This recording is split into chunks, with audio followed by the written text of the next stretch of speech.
ایسا شادی شدہ جوڑا جس کی شادی کو عرصہ گزر گیا ہو اور ابھی تک اولاد نہ ہوئی ہو، اور ہم اس سے اولاد کے متعلق سوال پوچھیں کہ آپ کے بچے کیوں نہیں ہو رہے، یہ سوال اس جوڑے کو تکلیف دے گا، ان دونوں کو اذیت میں مبتلا کرے گا، کیونکہ یہ ان کے اختیار میں نہیں ہے۔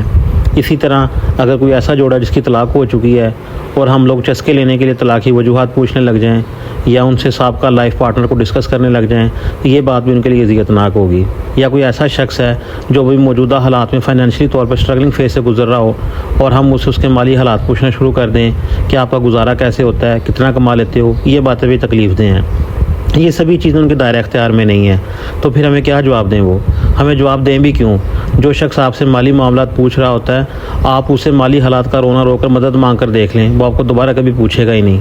یہ ہمارے معاشرے کا اخلاقی بگاڑ ہے، ہم لوگوں کی زندگیوں میں گھس کر ان کے ذاتی معاملات کو خریدنے کی کوشش کرتے ہیں، یہ غیر اخلاقی ہے، اس سے بچنا چاہیے۔ اولاد، رزق، صحت یہ اللہ تعالیٰ کی طرف سے ہوتا ہے۔ اللہ کسی کو زیادہ دیتا ہے، کسی کو کم دیتا ہے، کسی کو نہ دے کے آزماتا ہے، کسی کو دے کے آزماتا ہے۔ انسان کا کام صرف یہ ہوتا ہے کہ وہ اپنے نتیجے کو اللہ تعالیٰ پہ چھوڑ دے۔ اللہ تعالیٰ جانتا ہے کہ کون کس وقت کن حالات سے گزر رہا ہوتا ہے۔ پچھلی ویڈیو میں نے ایک لگائی تھی کہ 1 سال ہو گیا ڈیری فارمنگ کا کام شروع کیے ہوئے۔ زیادہ تر دوستوں نے یہی سوال پوچھا کہ آپ ماہانہ کتنا منافع کما رہے ہیں، انویسٹمنٹ کتنی کی تھی آپ نے۔ میرا نہیں خیال کہ یہ سوال پوچھنا بنتا ہے۔ ویسے بھی میں فیزیبلٹی رپورٹس کے خلاف ہوں، اس کے اوپر ایک ویڈیو بھی بنا چکا ہوں۔ آپ میرے سال کا سفر ایک ویڈیو دیکھ کر جج نہیں کر سکتے۔ آپ کو کیا معلوم ہے کہ میں کن حالات سے گزر کر یہاں پہنچا ہوں؟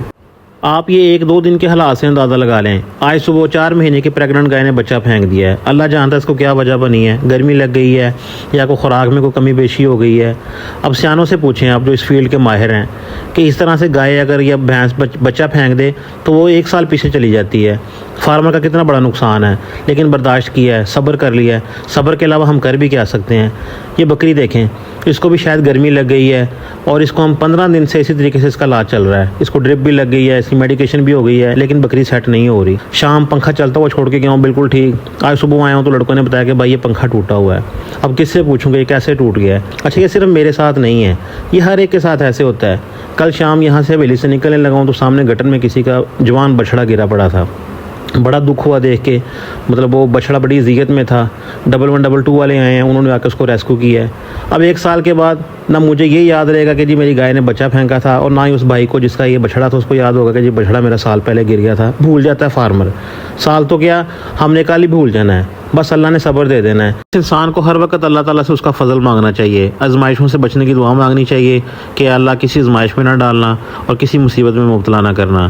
جو مصیبت جو مقدر میں لکھی ہوئی ہے اللہ تعالیٰ اس کو ٹال دے اور سب کو اپنی ایمان میں رکھے، آمین۔